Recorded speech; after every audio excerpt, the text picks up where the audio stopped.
식사를 맛있게 하셨습니까? 네, 시작기도 우리 자, 여러분 기도문 다 외우셨어요? 아직도 못 외웠어요? 네. 너무 대답을 이때는 크게 하시고 그래요. 그래도 성모성 정도는 외우고 계시죠? 성모성 아직 못 외우셨습니까? 그 기도문 한번 다 펴볼까요? 주요 기도문 거기 보면 성모성 있죠? 같이 우리 시작 기도로 바쳐보도록 하겠습니다. 성부와 성자와 성령의 이름으로 같이 합니다. 은총이 가득하신 마리아님 기뻐하소서. 주님께서 함께 계시니 여러분 중에 복되시며 태중의 아들 예수님 또한 복되시나이다. 천주의 성모 마리아님 이제와 저희 죽을 때에 저희 죄를 위하여 빌어주소서. 아멘. 성부와 성자와 성령의 이름으로 아멘. 네, 이제 오늘 종합교리 시간인데 우리 1시간 동안 모든 교리를 사실 다 배울 수는 없죠, 그렇죠? 그래서 가장 핵심적인 부분들을 배워보도록 하겠습니다. 먼저 여러분들 우리 종교, 뭐 가톨릭, 뭐 그리스도교, 천주교, 가장 핵심이 되는 것은 계시라고 할 수 있습니다. 계시. 계시 이거 배웠어요? 안 배웠어요? 네. 배웠을 겁니다. 기억이 안 나시겠죠? 네. 계시라는 이게 가장 중요한 겁니다. 네. 이것이 있느냐 없느냐가 모든 걸 결정해요. 자, 계시는 우리나라 말이 아닙니다. 이게 외국말이에요. 예.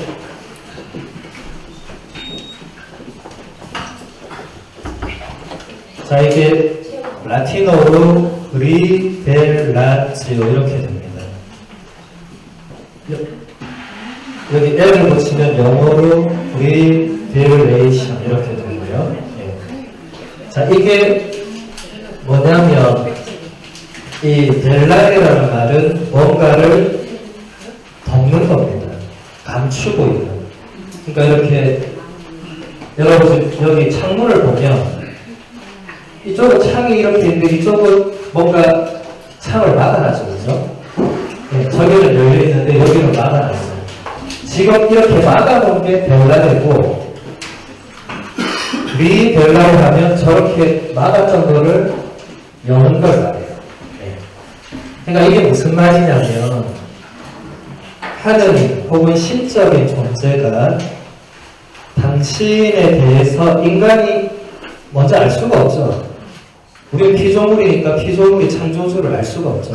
근데 그것을 먼저 보여준 사건, 이것을 계시라고 합니다. 그리고 계시에 대한 우리 인간의 응답을 신앙이라고 합니다. 신앙. 네. 그러니까 여러분들이 신앙은 이제 믿음과 같은 말이죠. 그러니까 여러분들이 지금 신앙을 가지려고 세례를 받기 위해서 준비를 했는데 신앙을 가지려면 계시를 알아야 되는 겁니다. 네. 그러니까 계시의 그 내용을 알아야 신앙을 가질 수 있는 거죠. 지금 이해되세요? 네. 네. 한 절반은 지금 무슨 말인지 도저히 이해가 안 되는 것 같은데. 자, 예를 들어서, 여러분들이, 어떤 사람을 처음 만났어요. 처음 만났는데, 그 사람이 나한테 500만 원을 빌려달라고요. 빌려줄 사람 손 들어보세요. 처음 만났다. 아무도 없죠? 근데 나와 30년씩인 친구가 전화가 왔어요. 지금 갑자기 집에 급한 일이 있어서 500만 원을 빌려달라고. 빌려줄 수 있죠. 물론 돈이 없어서 뭐 빌려주는 건 어쩔 수 없지만 30년지기 친구가 그렇게 하면 빌려줄 수 있죠. 차이가 뭡니까 지금? 예, 내가 30년을 알고 있는 사람과 처음 본 사람은 내가 그 사람에 대해서 아는 게 있습니까? 없습니까? 없죠? 그러니까 여기서 그 성립되는 등식이 있는데 우리는 아는 만큼 믿는다. 동의하십니까? 예. 예. 자, 반대로 말하면 뭐죠? 모르는 만큼 안 믿는다. 혹은 못 믿는다. 이렇게 되겠죠. 500만원 못 빌려주는 거는 모르니까. 뭘 모른다는 거예요? 이 사람이 나한테 다시 줄지 안 줄지를 모르니까. 근데 30년 동안 알았던 친구는 주고 안 주고의 문제를 떠나서 내가 아니까. 예. 그러니까 이 믿음은 아는 것과 굉장히 밀접한 관련이 있습니다. 왜 여러분을 6개월 동안 이 고생을 시켰냐면 아는 만큼 믿게 되니까. 예. 그냥 세례 주면 되잖아요. 세례 받고 나서 성당 오면 되잖아요. 근데 그렇게 해보니까 안 되더라는 겁니다. 예. 아는 게 안 되는 사람을 믿게 만드는 건 불가능하죠. 예. 그리고 여러분들이 이 안다고 할 때 여기서 반드시 동반되어야 될 게 여러분들의 이성적인 작용이 있어야 됩니다. 반대로 같은 말로 하면 지성적인 어떤 과정도 있어야 돼요. 가장 위험한 게 맹목적으로 뭔가를 그냥 받아들이는 거예요. 여러분 앞으로 삶의 자세에서도 뭘 그냥 맹목적으로 받아들이는 거 위험하잖아요. 그 여러분 다 알고 있잖아요. 근데 이상하게 신앙에서는 사람들이 아무 생각 없이 그냥 그러려니 이런 경향이 있어요. 그거 안 좋은 겁니다. 상당히 위험한 거예요. 그건 믿음이 아니에요. 믿음은 본인의 어떤 이성, 본인의 지성으로 뭔가 그거를 뭔가 계속 그게 과연 합리적인가 맞는가 하면서 이제 뭔가를 깨달아서 아는 게 되는 거죠. 그러니까 여러분 안다는 말이 그냥 알겠어 이 의미가 아닙니다. 내가 정말로 받아들이는 그러니까 최소한 내가 지성적으로 이성적으로 그게 그런 거구나 이렇게 되어서 아는 걸 믿는 거지. 그냥 하느님의 아들이 예수다. 알겠습니다. 그럼 그걸 믿어야 하면 믿겠어요? 그건 안 되는 거예요. 네. 지금 차이점 아시겠죠? 그래서 여러분들을 6개월 동안 그렇게 한 것이고 앞으로도 계속 이 작업은 되어야 됩니다. 그러니까 다시 이 믿음으로 가려면 결국 이 계시 하느님이란 존재가 당신 자신에 대해서 인간에게 알려주신 내용을 알아야 되겠죠. 이 계시의 내용. 자, 이 계시라는 것은 그냥 우리가 이렇게 계시의 내용을 알 수 있는 것은 아닙니다. 계시는 이 내용이 두 가지에 담겨 있어요. 첫 번째는 성경이고 두 번째는 성전입니다. 자, 성경은 여러분 교리 시간에 늘 켜서 찾아보고 했던 거 있죠, 그렇죠? 네, 그겁니다. 두 번째는 좀 이따 설명해 드리고, 자, 일단 성경에 대해서, 자, 여러분 성경이 몇 권으로 되어 있어요? 그 매주 펴봤잖아요, 이렇게. 네. 한 번 안 세봤죠? 예. 성경은 총 73권으로 되어 있습니다. 한 권의 책이지만 그 안에 보면 또 73권으로 되어 있어요. 그리고 성경은 또 그 안에 보면 구약과 신약으로 되어 있어요. 구약은 말 그대로 옛날 계약이고 신약은 새로운 계약입니다. 구약은 46권이고 신약은 27권입니다. 그래서 73에 4627 이렇게 외우시면 좋습니다. 제가 한 30년 전에 어릴 때 우리 동당 수녀님이 우리 어린 친구들한테 천국의 전화번호를 알려주겠다 이러고 73-4627 이걸 알려줬어요. 자, 집에 가서 어머니한테 20원을 달라고 했어요. 전화할 때가 있다고. 네. 20원을 받았어요. 공중전화, 옛날 그 빨간 공중전화 했죠. 네. 20원 넣고 73-4627을 진짜 눌렀어요. 누린 게 아니라 돌리는 거죠, 이렇게. 돌렸어요, 73-46. 돌렸는데 안내양이 봤더니 결번이라고 하더라고요. 네. 제가 너무 충격을 받아가지고 수녀님이 거짓말한 거잖아요. 다음 주에 수녀님한테 달려가서 따졌어요. 왜 전화했는데 저는 천국에 천사나 베드로가 받을 줄 알았어요. 네. 근데 결번이라고 하니까 수녀님이 막 웃으시더니 당신이 때까지 어린이 교리하면서 이 전화번호 가르쳐줬는데 실제로 전화한 사람은 네가 처음이다 이렇게 하셨어요. 네. 그래서 저보고 나중에 꼭 신부님이 되면 좋겠다고 했는데 진짜 신부가 됐어요. 네. 제가 그 수녀님 누군지 기억은 잘 안 나고 가지고 네. 아무튼 그런 이제 이 숫자는 여러분들이 뭐 그냥 알고 계시면 되는 거고, 자, 중요한 거는 이제 이 성경 안에 담겨 있는 내용을 여러분들이 이제 알아나가셔야 되는 거예요. 예. 그러니까 지금 여러분들이 배워온 거는 성경의 내용을 바탕에 둔 교리들을 배웠습니다. 그렇죠? 계속 여러분 예비자 교리 계속 교리 하잖아요. 예. 근데 지금 여기 교리란 말은 하나도 없는데 왜 맨날 교리 배운다 이런 말을 쓰잖아요. 그렇죠? 예. 교리라는 거는 이 성경의 내용을 바탕으로 우리가 꼭 알고 믿어야 될 어떤 그 내용이 표현된 걸 말합니다. 그러니까 이게 성경의 내용을 여러분들이 집에서 이제 예를 들어서 읽는다. 네. 근데 읽다 보면 성경이 여러분이 이해할 수 없는 게 너무 많을 거예요. 네. 그래서 어떤 사람은 이 책 이거 보니까 별로 필요한 책이 아니다 하면서 갖다 버릴 수 있겠죠. 근데 그런 게 아니고 그것을 이제 가르쳐 주는 거죠. 이게 그 안에 내용은 어떻게 이루어져 있고 우리가 믿어야 될 것은 무엇이고 하는 것을 종합적으로 표현된 게 교리라고 보면 됩니다. 그러니까 교리라는 것도 결국은 이 계시의 내용이 또 해석이 돼서 이렇게 여러분들에게 지금 전달되어 가는 겁니다. 중요한 건 저 내용입니다. 내용. 네. 일단 내용이 이 성경 안에 들어있고 그 다음에 이 성전 안에도 있습니다. 네. 자, 여기까지 이해되셨어요? 네. 근데 좀 어렵죠? 네.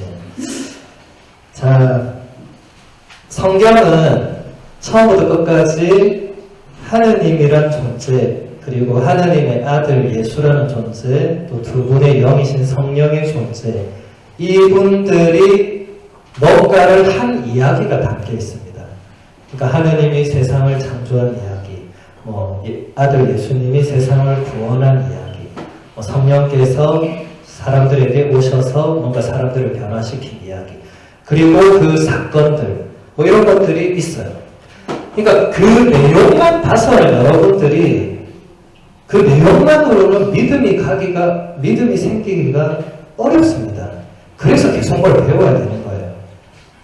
우리가 개신교의 굉장한 차이도 좀 이따 볼 건데, 성경 안에 하나만 예를 들어보면 성경의 첫 번째 책이 창세기입니다. 창세기. 말 그대로 세상을 창조한 이야기인데, 창세기의 또 첫 번째 장을 보면 천지 창조 이야기가 나와요. 네, 하느님께서 이 세상을 어떻게 창조하셨는지 6일간의 창조 이야기가 나와요. 자, 그러면 바로 어떤 사람은 이런 궁금증을 가질 수 있겠죠. 그걸 본 사람이 누가 있습니까? 이렇게 물을 수 있겠죠. 왜냐하면 세상을 창조할 때 사람이 없었을 것 같아요. 어떻게 그걸 이렇게 적을 수 있죠. 자, 여러분 한번 생각을 해봅시다. 이성적으로. 자, 천지를, 세상을 창조한다. 근데 사람이 없어. 없는 데까지 적어놨어. 그럼 이거 뭐예요? 사기에 가깝겠죠. 일단은. 그렇잖아요. 여러분이 보지 않고 듣지 않은 이야기를 적은 건 뭐예요? 꾸며낸 이야기겠죠. 그죠?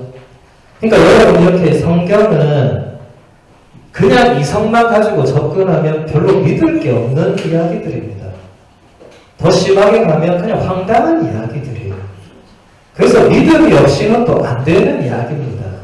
그래서 세상 사람들이 성경 몇 장 읽다가 다 안 읽는 이유도 일단은 뭐 허무이 나는 거예요. 자기들이 볼 때는. 예.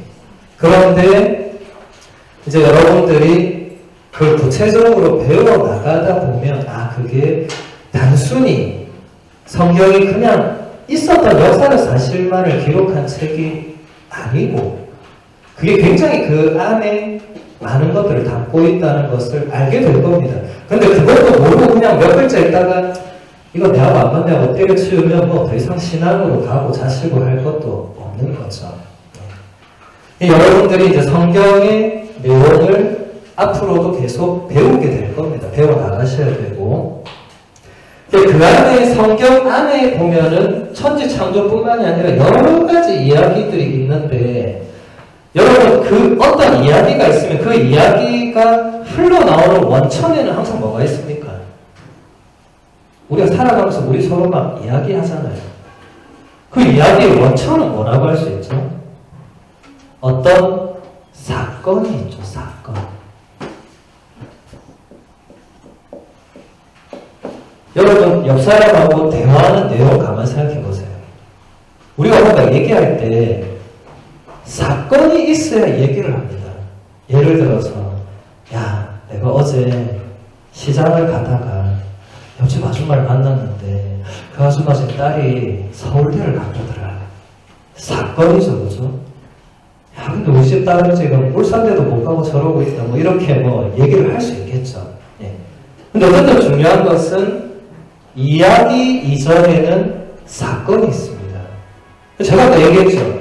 사건이 없는데 이야기하면 그건 뭐예요? 그거는 꾸며낸 이야기일 수 있죠.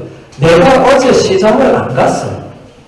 내가 어제 그 집 아줌마를 안 봤는데 내가 그 아줌마한테 내가 시장 가서 그 아줌마 갔다 이렇게 말하면 그건 뭐예요? 그건 거짓말이죠. 그죠? 네. 거짓말이나 그냥 꾸며낸 이야기죠. 그러니까 이 중요한 거는 반드시 사건이 있다. 예. 성경도 여러분들이 읽다 보면 그 이야기를 보이는데 그 사건이에요. 천지 창조 사건. 뭐 이스라엘 백성이 이집트를 탈출한 사건. 뭐 예수님이 제자들을 부르신 사건. 예수님이 죽은 사람을 되살리신 사건. 예수님이 십자가에 못 박힌 사건. 전부 사건이 있고 그 사건을 이야기해요. 네. 근데 여러분, 자, 사건을 이야기할 때도 가만히 보면은 이야기하는 당사자가 얼마나 체험했느냐 여기에 따라서 전달될 때는 또 완전 달라집니다. 내가 굉장히 잘 알고 있는 어떤 사람의 내가 직접 눈으로 보고 들었으면 그건 말할 것도 없고 그죠? 그게 아닌 사람의 차이는 또 매우 크겠죠. 그러니까 내가 어떤 이야기를 전해드리고 또 이 사람한테 이야기하면 사건의 전체가 아니고 일부가 다시 일부로 이렇게 전해지는 겁니다. 우리 소문이라는 게 그래요. 그래서 여러분 나중에 소문을 들으면 진짜 너는 저 멀리 가 있고 엄한 얘기가 들어올 때가 많아요. 왜냐하면 사람마다 자기가 살을 붙이기 시작하면 나중에는 이거 완전 이상한 얘기로 가는 경우도 있고 그죠? 그러니까 이게 여러분들이 성경 안에서도 이 사건 자체를 잘 보셔야 되고 그리고 그 사건에 대한 이 성경 안의 이야기들을 통해서 여러분들이 알게 되는 것에 대해서 이제 믿게 되는 그 과정을 거쳐야 됩니다. 그리고 성경은 앞으로 여러분이 반드시 읽어야 되는 책입니다. 성경은 세례받은 신자는 죽기 전에 처음부터 끝까지 한 번에 읽어야 돼요. 네. 뭐 의무는 아니지만 이 73권을 마음만 먹고 매일 열심히 읽으면 1년 정도 읽으면 다 읽을 수 있습니다. 하루에 한 20분 정도. 그 표도 있어요. 그런 표, 여러분이 원하시는 표도 구할 수 있고. 근데 뭐 그렇게 안 하는 분들은 그냥 쭉 읽다 보면 뭐 몇 년이 걸릴 수는 있겠죠. 근데 중요한 거는 한 번에 읽어야 된다. 우리 신자들 많은 경우에 성경 처음부터 끝까지 한 번도 안 읽은 신자 많아요. 그거는 신자로서의 제대로 된 모습은 아닙니다. 제가 아까 얘기했죠. 내용을 담겨있는 성경을 알아야 되는데 내가 직접 보고 듣고 하지 않고 그냥 남의 얘기를 지금 계속 듣는다는 거예요. 성경을 직접 안 읽은 사람은. 예를 들어 제가 미사 때마다 얘기해 주는 거를 들어요. 근데 본인이 생각해보거나 본인이 뭔가를 작업한 게 아니에요.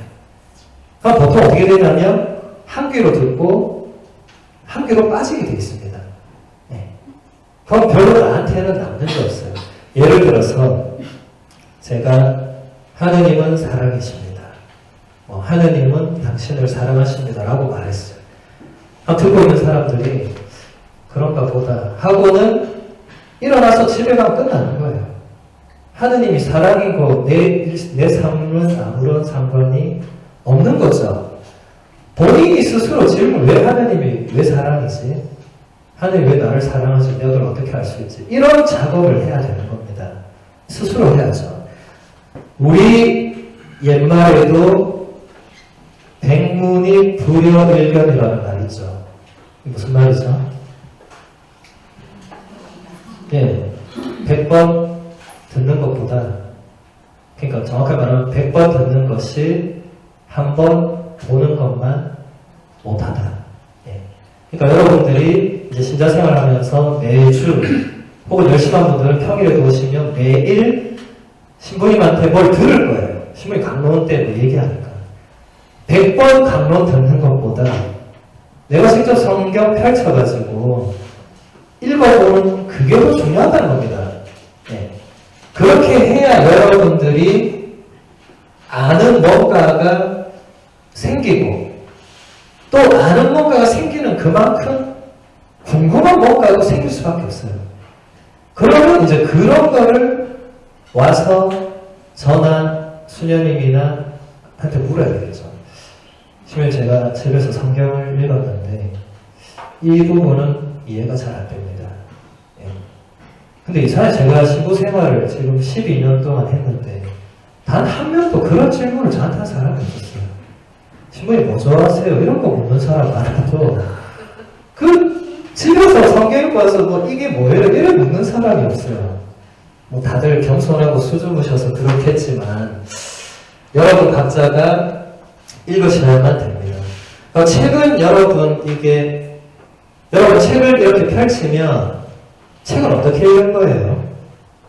처음부터 끝까지 읽어야 되죠. 네. 그런데 여러분 미사에 매일 오시면 미사 때 우리가 사용하는 성경은 처음부터 끝까지 이렇게 순서가 이렇게 안 되어 있습니다. 그날 다르게 되어 있어요. 그러니까 여러분이 오늘 미사 왔다가 내일 오시면 이게 연결이 안 되는 경우가 많아요. 오늘 들은 복음 말씀, 독서 말씀과 내일은 다를 겁니다. 그러면 이게 어떻게 되냐면 이게 쭉 이렇게 연결되는 게 아니고 어떤 파편들이 들어오는 거예요. 네. 그러니까 결국 여러분 머릿속에 혹은 가슴 속에 남는 것은 별로 없을 겁니다. 저는 책입니다, 책. 그러니까 어쨌든 처음부터 끝까지 읽어야 돼요. 여러분 책을 사가지고 500페이지짜리 책을 샀는데 오늘은 377페이지를 읽고 내일은 123페이지를 읽고 이렇게 읽는 사람은 세상에 아무도 없을 거예요. 근데 성경은 미사 때는 그럴 수밖에 없어요. 왜냐하면 미사는 성경 읽는 시간이 아닙니다. 그렇죠? 미사는 우리가 다 같이 모여서 하나님께 공적으로 예배를 드리고 제사를 바치는 시간이니까 필요한 말씀을 성경에서 뽑아서 그때 듣는 겁니다. 그러니까 나머지는 여러분들이 집에서 읽어야 되겠죠. 또 공부도 하셔야 되고 되고. 근데 이 성경만 가지고는 또 한계가 있습니다. 성경만 가지고. 네. 그래서 이 성전이라는 것이 이제 나오는데, 성전은 여러분 요 위에 아까 셋이 연습했던 곳도 성전이고, 근데 이게 한글을 같아도 이제 한자로나 원어로는 완전히 다릅니다. 여러분이 아까 세례식 연습했던 장소는 그때는 성인 성자의 정각 전자를 씁니다. 궁전할 때 전자였죠. 그러니까 거룩한 장소입니다. 저 위에는. 예. 하느님이 머물러 계시고 미사가 공헌되는 거룩한 장소예요. 이 교리실과 완전 다른 곳입니다. 여기는 성전이 아니에요. 여기 교리실입니다. 예. 그 성전이 있는데 여기서 이때 전자는 전할 전자, 예, 뭐 전달하다, 뭐 전승, 전통할 때 전자입니다. 그러니까 이거는 거룩한 전통, 거룩한 전승, 우리 신앙의 어떤 유산 이런 게 되겠죠. 이것도 매우 중요합니다. 왜냐하면 성전이 없이 성경만으로는 안 됩니다. 자, 왜 그런지 한번 또 볼까요? 자, 사건이라는 게 있었습니다. 예. 자, 사건이 있는데, 사건을 누군가가 이야기를 해서 전달되죠. 예. 자, 그런데, 이야기가 먼저 있었겠어요? 글이 먼저 있었겠어요? 당연히 이야기가 먼저 있었죠. 사건을 보고 들은 누군가가 이 사람한테 이야기를 하고, 이 사람이 또 저 사람한테 이야기를 하는 과정에서 글이란 게 이제 나오는 거지, 글이 먼저 더 있고, 그 다음에, 그러니까 지금 여러분하고는 완전 다릅니다. 예를 들어서, 예수라는 인물이 3년을 정확하게 공식적으로 활동을 했어요. 그때 많은 사람이 봤어요. 그러니까 12명의 제자는 계속 같이 있었어요. 예수라는 인물이 죽는 것도 봤어요. 자기들한테 되살아났어요. 이걸 이제 사람들한테 말로 먼저 전하지, 이거를 그 사람들이 글로 적어가지고, 요즘 시대 같으면 글로 적어도 되겠죠. 요즘 여러분 그냥 스마트폰으로 카톡에 글자 적어서 바로 전달하면 수백 명이 한꺼번에 바로 보잖아요. 여러분 그 시대에 삼성 스마트폰이 있었겠습니까? 없었겠습니까? 당연히 없었죠. 그 시대에는 종이도 없었을 때입니다. 그래서 양의 가죽에다가 뭘 적는 그런 원시적 시대였어요. 당연히 글자보다 전달하는 게 더 먼저 있었겠죠. 그리고 글자는 그걸 다 담아낼 수도 없습니다. 지금 같으면 뭐 녹음이라도 해가지고 다 이렇게 타이핑을 쳐가지고 뭐 이럴 수 있지만, 그때는 그게 됩니까? 안 됩니까? 안 되죠. 철저히 예수를 직접 본 사람의 기억에 의존해서 다시 이 사람이 자기 기억을 더듬어서 뭔가 얘기하고 이렇게 되는데, 그러면 성경에 적혀 있지 않는 뭔가도 반드시 발생하고, 예, 이 내용이 그렇겠죠? 그게 여기 안에 다 담겨 있고, 심지어 성경은 지금처럼 73권이 확정된 것도 매우 후대의 일입니다. 처음에는 73권으로 정해져 있지도 않았어요. 그냥 이 공동체 가면, 예를 들어 우정 공동체 가면 뭐 사도행전을 뭐 읽었어요. 근데 저기 월평에 가면 또 다른 복음을 읽고 서로 달랐어요. 근데 이렇게 다르다 보니까 엉망이가 가만히 보니까 뭔가 성경이라고 읽혀지는 내용이 이상한 것들이 있는 거예요. 이건 좀 아닌 것 같다. 그래서 그것을 그 당시 교회 공동체 지도자들이 뭔가 공식적인 올바른 정경, 경전을 확정해야 되겠다 하면서 73권, 27권을 결정합니다. 그러니까 성경이 확정된 것도 오히려 성전보다 늦은 거예요. 네. 그래서 이 중요한 겁니다. 자, 성전이 그리고 또 왜 중요하냐면, 성경 안에 담겨있지 않은 많은 것들도 성전에 있습니다. 예를 들어 여러분들 이제 앞으로 세례받고 나면 미사 이렇게 참여할 수 있는데, 미사라는 말 자체도 성경에는 따로 없는 말이에요. 미사는 뭐 어디서 뭐 하늘에서 떨어졌냐? 아닙니다. 미사 안에 내용은 다 성경에 있는 그 내용을 바탕으로 구성되는데 이게 이제 아주 옛날부터 이렇게 천천히 계속되어 오면서 지금의 어떤 저런 형태를 띠게 된 거죠.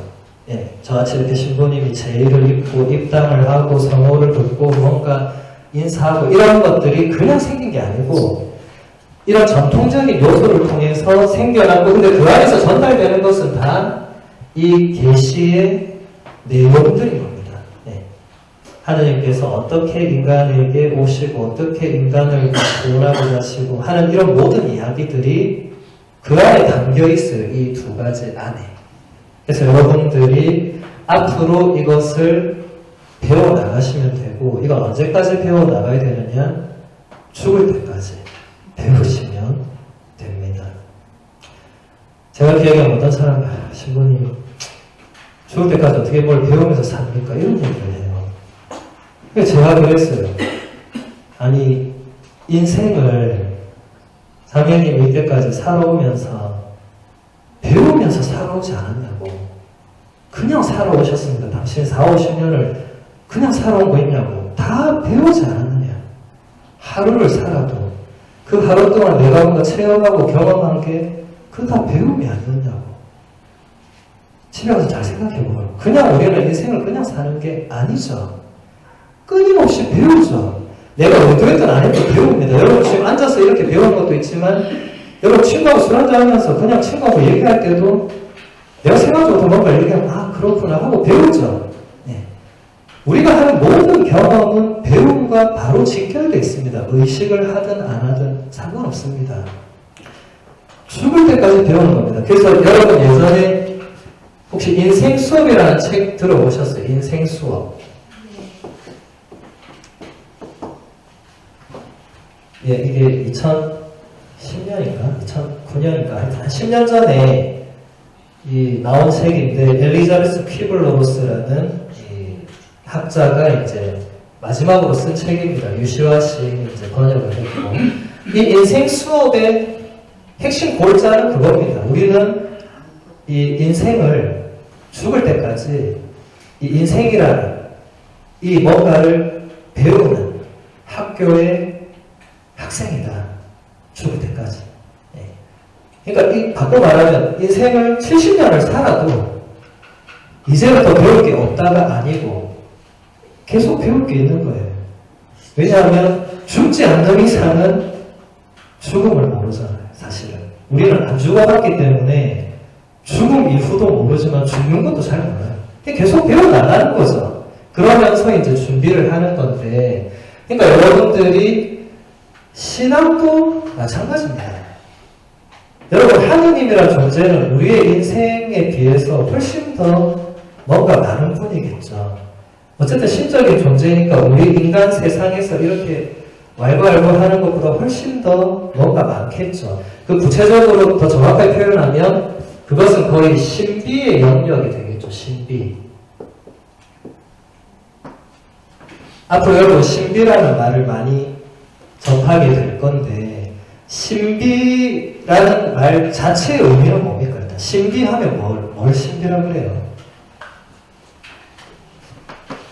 이거 인간의 이성을 넘어서면 신비가 되죠. 그렇죠. 그러니까 이 안에서 뭔가 우리가 깨닫게 되는 것을 우리는 신비라고 하지 않습니다. 내가 알면 그건 신비가 아니에요. 내가 아는 지식이 되는 거지.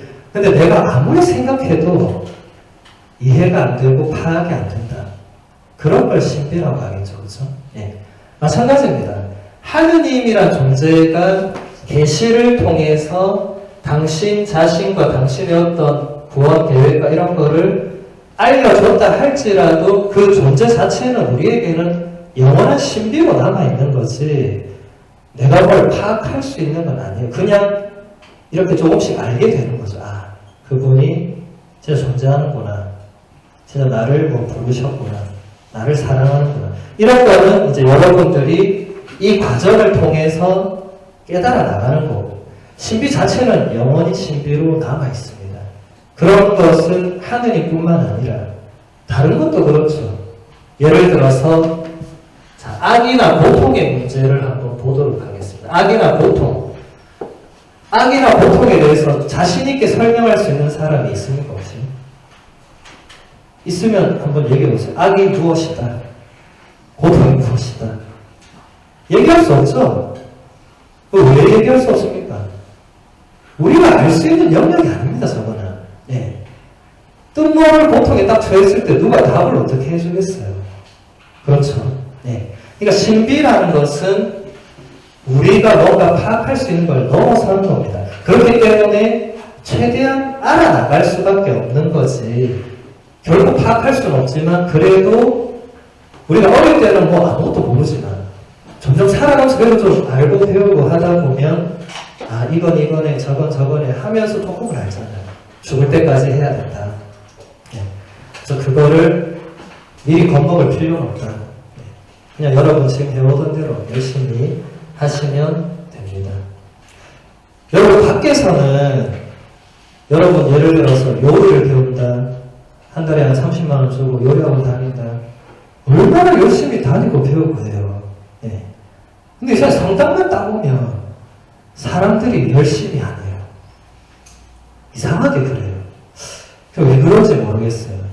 근데 제가 굳이 그 이유를 알고 싶지 않습니다. 네. 그게 중요한 건 아니지만. 그런데 이상하게 여러분들이 이제 여러분들 세례를 받을 거니까 제가 말씀드리는 거는 밖에서 열심히 한 만큼 여기서도 열심히 해야 됩니다. 왜냐면 여기서 아무도 여러분한테 열심히 해라 말아 소리는 안 하겠죠, 이제. 네. 스스로 열심히 해야 돼요. 그리고 이런 것들이 어렵다고 해서 포기할 건 아닙니다. 여러분 밖에서도 어려운 게 있으면 여러분 어떻게 합니까, 보통? 그걸 더 알고 극복해내려고 노력하지. 처음부터 아 이건 어렵네 안 해야지 이렇게 잘 안 하잖아요. 근데 이상하게 사는데 성당만 오면 뭐 이렇게 좀 얘기하면 신경 너무 어려워 난 모르겠어요 안 하려고 이래요 막. 무슨 유치원 애도 아니고 다 그런 어른들이. 저는 그게 이해가 안 돼요. 아니 밖에서 안 저런 분들이 왜 성당 오면 저렇게 하는지 저는 아직도 그건 이해가 안 돼요. 여러분 그러지 마시고 끝까지 계속 이렇게 알아나가도록 하시기를 바랍니다. 그래서 이 성전에 해당되는 것들은 너무 많아서 지금 다 설명 못 드리고 뭐 미사라든지 뭐 우리가 지금 성모님을 공경하는 거라든지 또 여러분 앞으로 많이 바치게 될 묵주기도라든지 또 특히 이제 좀 이따 보게 될 이 성사라는 거 이런 것들이 다 이 성전에 해당되는 내용이고 매우 중요한 겁니다. 네. 물론 다 이건 성경을 바탕으로 해서 이루어집니다. 뭐 하나 예를 들어서 우리가 성모 마리아를 공경하는데 개신교회가 그걸 상당히 비판하죠. 마리아 교다 이렇게. 저는 좀 그런 생각이 들어요. 잘 모르면 말을 하면 안 되는데 우리말에도 무식하면 강하더라고. 모르면서 막 비판하는 거죠. 그게 제일 여러분이 안 해야 될 게 모르면 가만히 있어야 돼요. 좀 알고 나서 얘기해야 되는데 모르면서 막 비판하는 거 있죠. 그래서 조심하셔야 됩니다. 우리가 마리아교라고 비판하는 사람들하고는 대화를 하면 안 됩니다. 무식이 용감인 사람들인 거예요. 네. 우리는 마리아 성모님을 하느님처럼 믿는 종교가 절대로 아닙니다. 네. 우리는 삼일체 하느님을 믿는 종교지 마리아를 하느님처럼 믿는 종교가 아니에요. 성모상이 저렇게 있는 거는 공경하는 표시지 그걸 가지고 저 성모상을 믿는 신자 우리 의정성당에 아무도 없습니다. 있으면 안 되죠. 그건 신자가 아니에요. 그거는 그냥 모르고는 사람일 거고 아무도 그렇게 알죠. 그러니까 이 제대로 모르는 거예요. 이런 것들을 여러분들이 앞으로 제대로 배워나가시면 되는데 여기서 가장 우리에게 이제 앞으로 여러분들이 평생에 걸쳐서 이 접하게 되는 게 바로 이 성사입니다. 성사. 예. 자, 이거 좀 지워도 되겠죠? 자, 성사 이것이 여러분이 평생 이제 앞으로 이 성사를 통해서 여러분들이 성당에 오시면 성사를 통해서 끊임없이 이 신비에 접근하고 이 내용을 거기서 배우고 합니다. 미사도 성사입니다. 미사는 성체 성사라고 하죠. 그리고 여러분이 다음 주에 받게 될 세례도 성사입니다. 세례 성사라고 하죠. 그리고 여러분이 내년이나 내후년에 받게 될 견진 성사라는 것도 있고, 그 다음에 여러분 한 달 뒤에 저하고 하게 될 고해 성사도 있습니다. 그 다음에 뭐 병자 성사, 신품 성사, 혼인 성사 이렇게 공식적으로 이렇게 7개가 있는데, 자, 성사라는 말도 이거 성경에 나올까요? 나올까요? 안 나옵니다. 성경에 없는 단어입니다. 성사라는 말은 여러분들이 이 성당에서 이제 보는 용어들은 다 세상에서 본 적이, 우리나라에서 여러분 살아오면서 성사라는 말 본 적 있어요? 이게 뭔 말이에요, 이거? 이거 우리나라 말 맞아요? 아니죠. 성인 성자고 일사자죠. 그냥 보면 이건 뭐예요? 거룩한 뭐 일 이렇게 되겠죠. 그럼 여러분이 알아들을 수 있는 건 뭡니까? 아무것도 없습니다. 거룩한 일이 뭐예요? 기도하는 거? 뭐 그 이상 뭐 감 잡히는 게 없잖아요. 그래서 성사란, 그러니까 이게 여러분들이 성당에 와서 이렇게 겪게 되는 어떤 어려움들 중에 가장 큰 문제는 제가 외국에 좀 모르겠어요. 제가 한국에 와서 보니까 여러분들이 이런 용어 자체가 일단 너무 낯설기 때문에 그때부터 이미 겁먹고 들어가더라고요. 그러면서 알아볼 생각을 안 하고 난 모르겠다 하고 물러나는 거예요. 그래서 더 이상 뭔가 배움이 안 생기고 더 끝나는 거죠. 그럼 자꾸 배우려고 해야 돼. 이게 다 원래는 그리스어나 라틴어에서 넘어오는 단어들이거든요. 그게 이제 중국을 거쳐서, 우리는 모든 게 중국을 거쳐왔습니다. 그러면서 이제 한자말이 이렇게 그대로 음역된 거죠. 그렇죠? 음역인 거죠. 소리 나는 대로 우리가 쓰다가 이제 우리가 점점 한자도 안 쓰죠, 이제. 안 쓰고 이렇게만 딱 놔두니까 뭔 말인지 모르는 겁니다. 근데 배워나가면 되죠. 이게 원래 라틴어로는 이게 사크라멘툼이라고 합니다. 예. 라틴어는 소리 나는 대로 있거든요. 사크라멘툼. 예. 이게 원래 라틴어의 원래 의미는 이게 맹세하는 거, 서약하는 거. 특히 군인들이 전쟁터에 나가기 전에 자기 뭐 상관한테 뭐 죽음을, 왜냐면 전쟁터에 나가면 상관이 시킨 대로 해야 되잖아요. 죽음이 두렵다고 도망가고 이럴 수가 없잖아요. 그럴 때 하는 걸 말하죠. 자, 이거랑은 다르죠. 어떤 차이가 있습니까? 이거는 깨도 되고 지켜도 되고, 그죠? 네. 여러분 평생 나는 약속을 한 번도 어긴 적이 없다 손 들어보세요. 네. 자, 그러니까 이거는 어길 수 있고 뭐 깨질 수도 있고, 내가 오늘 친구 만났는데 몸이 아프면 전화해서 미안하다 못 가겠다 할 수 있는 게 이거죠. 그죠? 맞습니까? 자, 근데 이건 어떻게 되는 거죠? 이거는 내 의지로 깰 수 없는 거죠. 그래서 여러분 세례는 평생에 한 번밖에 못 받습니다. 그래서 여러분 다음 주에는 여러분 평생에 가장 특별한 날입니다. 이걸 하는 거거든요. 여러분 아까 저하고 연습했잖아요. 여러분은 하나님의 자녀로서 모든 악을 이제 끊어버립니까? 라고 물었을 때 끊어버린다고 맹세하는 거예요. 이걸 하는 게 아닙니다. 이걸 하면 어떻게 되죠? 다음에 또 그렇게 할 수도 있다가 되겠죠.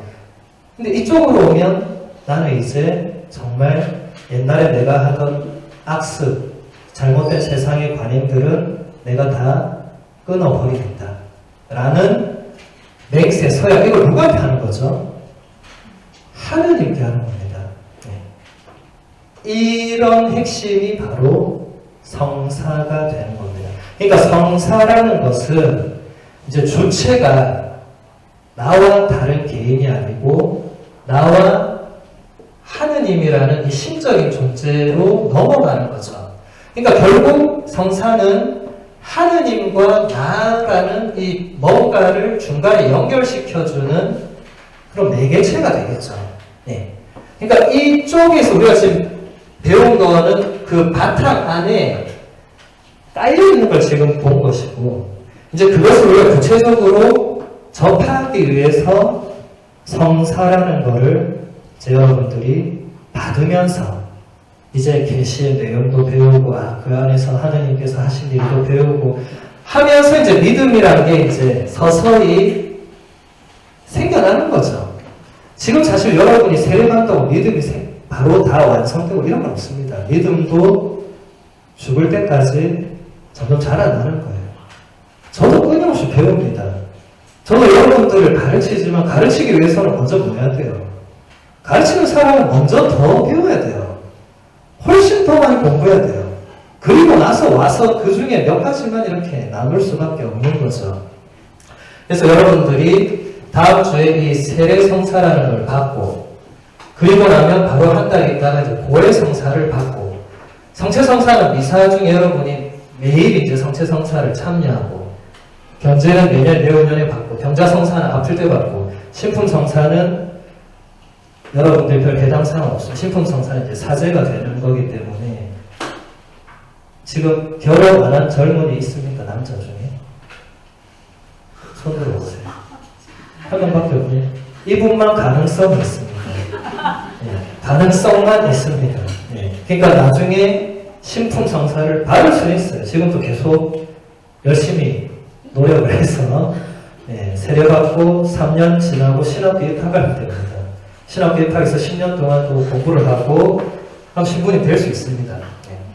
그리고 혼인 성사는 뭐 여러분 다 하신 이제 결혼을 성사적으로 하는 거고, 이제 이렇게 해서 여러분들이 이제 이 하느님과 그분의 이 계시에 대해서 점점점 배우고 알아나가는 그 신앙의 여정이 되겠습니다. 예. 그러면서 이제 여러분이 해야 되는 가장 중요한 게 이제 기도라는 게 있죠. 기도. 기도는 그 전에 여러분들이 했는지 안 했는지 저는 모르겠어요. 했으면 어떻게 했는지 이런 것도 모르겠어요. 그런 건 중요하지 않습니다. 근데 이제부터는 이제 기도라는 게 이제 여러분들이 아까 여기 있죠. 하느님이라는 존재와 나와의 이 관계에서 가장 핵심적으로 우리가 이제 그분과 연결되는 통로가 바로 이 기도입니다. 기도. 성사도 어떻게 보면 이 기도를 공식적으로 내가 참여해서 하는 그런 형태라고도 말할 수 있죠. 조금 이거는 제가 약간 좀 억지로 붙여서 표현하자면, 이 구분하면 뭐 성사는 성사고 기도는 기도고 다른 건데, 그래서 성사는 차이점이 있다면 성사는 개인적 차원이 아닙니다. 이거는. 근데 기도는 그냥 내가 혼자 집에서 혹은 뭐 어느 장소에서든지 하느님께 뭔가를 할 수 있는 거죠. 그 형태도 굳이 많습니다. 아까처럼 뭐 성모성을 배울 수 있고, 묵주기도를 바칠 수 있고, 아니면 미사, 성체성사에 참여할 수도 있고, 아니면 그냥 길을 가면서 마음속으로 뭔가 하느님께 뭔가 할 수도 있고. 근데 어쨌든 중요한 거는 기도도 여러분이 하기 위해서는 결국은 이 하느님이라는 존재에 대해서 알아야 되겠죠. 제가 맨 처음에 제가 지금 지워졌지만 아는 만큼 믿는다고 했죠. 그렇죠? 그리고 믿는 만큼 기도하게 되어 있습니다. 그 존재를 믿는 만큼 내가 뭔가 의탁하게 되어 있고 기도하게 되어 있어요. 그러니까 반대로 말하면 모르는 만큼 안 믿게 되어 있고, 안 믿는 만큼 기도도 안 하거나 못 하겠죠. 근데 여러분들이 이제 앞으로 이 기도라는 것도 이제 배워나가시면 됩니다. 끊임없이 이제 기도를 배워나가시면 되는데, 일단 저희가 주요 기도문을 드리는 이유는 그 안에 있는 것들이 이제 평생 이런 공식적인 이런 것들을 할 때 그 기도를 쓰니까 이걸 좀 외우거나 하는 거예요. 예를 들어 여러분 매일 미사에 오면 미사 때 꼭 바치는 가장 중요한 기도가 주님의 기도입니다. 날마다 바칩니다. 그러니까 여러분이 뭐 물론 매일 보면 알게 되겠지만 미리 이렇게 좀 그걸 익혀두면 이제 미사 참여할 때 편하겠죠. 모두 하늘에 계신 우리 아버지 하고 있는데 나 혼자 모르고 가만히 있으면 소외감 느낄 거 아니에요. 네. 그리고 주일 미사 때마다 반드시 우리가 사도신경을 또 고백합니다.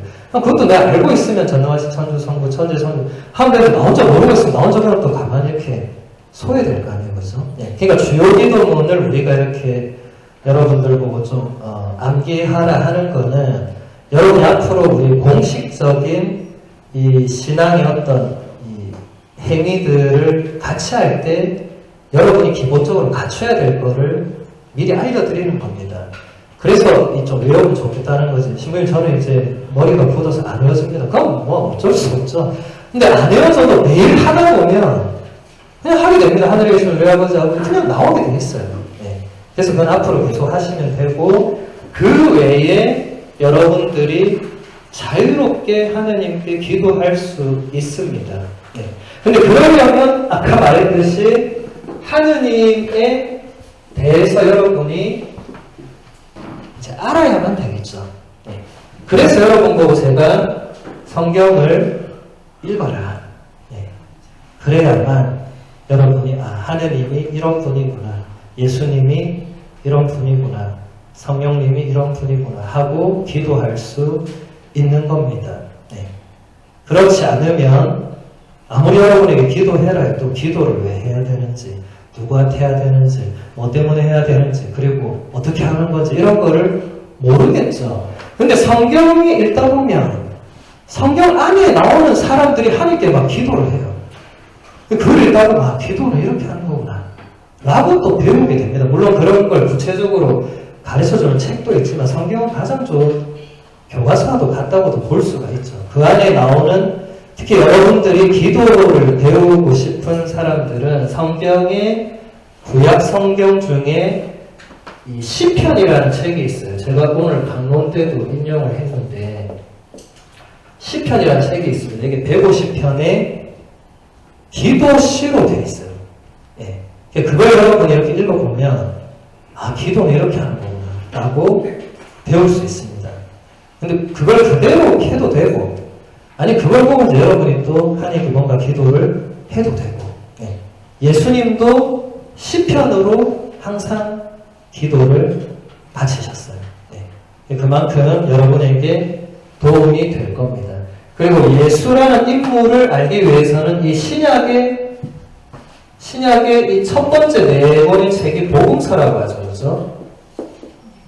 영어로 가스펠이라고 하죠. 그거를 여러분들이 읽어보시면 예수님은 이런 분이고 또 거기서 예수님이 설명해요. 하느님은 이런 분이고 성령은 이런 분이고 또 거기서 성모 마리아는 어떤 역할을 하고 제자들은 어떤 역할을 하고 이런 거를 배울 수가 있습니다. 그래서 사실 복음서부터 읽는 게 제일 좋기는 좋아요. 복음서를 읽고 그 다음에 그러니까 신약을 먼저 읽고 구약을 읽는 게 좋습니다. 사실은. 왜냐하면 구약부터 읽으면 여러분들이 잘 모르는 상태에서 구약을 읽으면 더 모르기 때문에 신약을 먼저 읽는 걸 잘 추천해드리고 복음서도 4개 중에 마르코 복음서를 먼저 읽는 게 좋아요. 순서는 마테오, 마르코 이렇게 되어 있는데 마르코부터 먼저 읽는 게 좋아요. 왜 그런지 아십니까? 마르코 복음서가 4 중에 제일 짧아서 그렇습니다. 한국 사람들은 짧은 걸 좋아하고 긴 거를 싫어하는 매우 한국만의 스타일이 있잖아요. 그죠? 네, 마르코를 먼저 읽고 그 다음에 마테오를 읽고 그 다음에 루카를 읽고 그 다음에 요한을 읽고 이렇게 4개를 읽으면 그 뒤부터는 순서대로 가도 됩니다. 사도행전, 그 다음 로마서, 고린도서, 갈라티아서 이렇게 쭉 이렇게 읽으시면 됩니다. 읽으시면서 궁금한 그런 거 있으면은 언제든지 저나 우리 수녀님이나 오셔서 질문을 하시면 되겠습니다. 네, 오늘 이렇게 1시간 동안 너무 간단하게 근데 뭐 1시간 만에 뭐 일일이 다 이렇게 볼 수가 없잖아요, 그죠? 중요한 건 어쨌든 이제 다음 주에 여러분들이 처음으로 이 세례성사라는 것을 이제 받게 되고 여러분이 세례성사를 받아야만 나머지 성사를 받을 수가 있습니다. 그래서 세례성사가 제일 중요하고 세례성사는 끝이 아니고 시작입니다. 여러분 지금 6개월 동안 굉장히 고생해서 여기까지 오셨는데 대부분 이렇게 생각하고 이제 끝났다. 세례받은 끝이다. 그런 사람은 3개월 안에 성당을 떠나게 되어 있습니다. 그렇게 되면 안 되고 이 세례를 시작으로 이제부터 계속해서 다른 성사들을 받아 나가시면 되는 겁니다. 그리고 여러분 다음 주에 이 맹세, 서약 이것을 반드시 기억하셔서 내가 2번 다시 할 수 없는, 여러분 세례를 2번 못 받습니다. 성체성사는 매일 받을 수 있는데 고해성사도 여러분 죄 짓고 나면 자주 보실 수 있는데 세례는 일생에 한 번밖에 못 받습니다. 예. 그렇기 때문에 비록 정신은 없고 뭐 그렇다 할지라도 내가 정말 새롭게 태어나는구나. 예전에 나는 이제 더 이상 죽고 없는 거구나. 이런 마음들을 가지고 세례를 받으시기를 바라고, 특별히 이제 세례 본예식 때 여러분 머리에 이렇게 물 부을 거예요. 예. 원래는 여러분들이 물 속에 들어가야 됩니다. 예. 원래 들어가야 되는데 여러분 한복 입고 물에 들어가면 어떻게 됩니까? 한복 다 내리잖아요. 그 누가 또 어떻게 해주겠어요? 그게 안 되잖아요. 그러니까 약식으로 하는 건데 사실은 물에 들어가는 거예요. 물에 들어간 사람이 어떻게 되죠? 5분 안에 어떻게 되죠? 죽잖아요. 그죠? 여러분 물속에서 10분 이상 아무것도 없이 견딜 수 있는 사람 있습니까? 그 물 붓는 게 결국 뭘 의미하는 겁니까? 예전에 나는 이제 죽는다는 겁니다. 이제 새로 태어난다. 이걸 여러분이 의식을 해야지 제가 의식하고 있으면 어떻게 돼요? 여러분은 세례 그 물 붓고 한 게 아무 의미 없는 그냥 귀찮은 거예요. 물 붓고 닦고 막 뭔 짓인지 모르겠고. 그게 아니고 물을 부을 때 예전에 나는 죽는다는 이걸 여러분이 의식을 하고 받아야 되는 겁니다.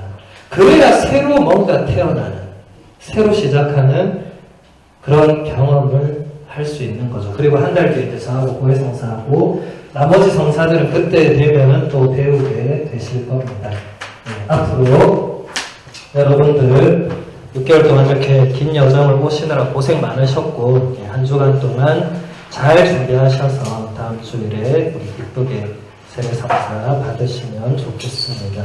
자, 영광송은 뭐 짧으니까 다 아시죠, 그죠? 네, 영광송 바치고 내일 마무리하도록 하겠습니다. 영광이 성부와 성자와 성령께 처음과 같이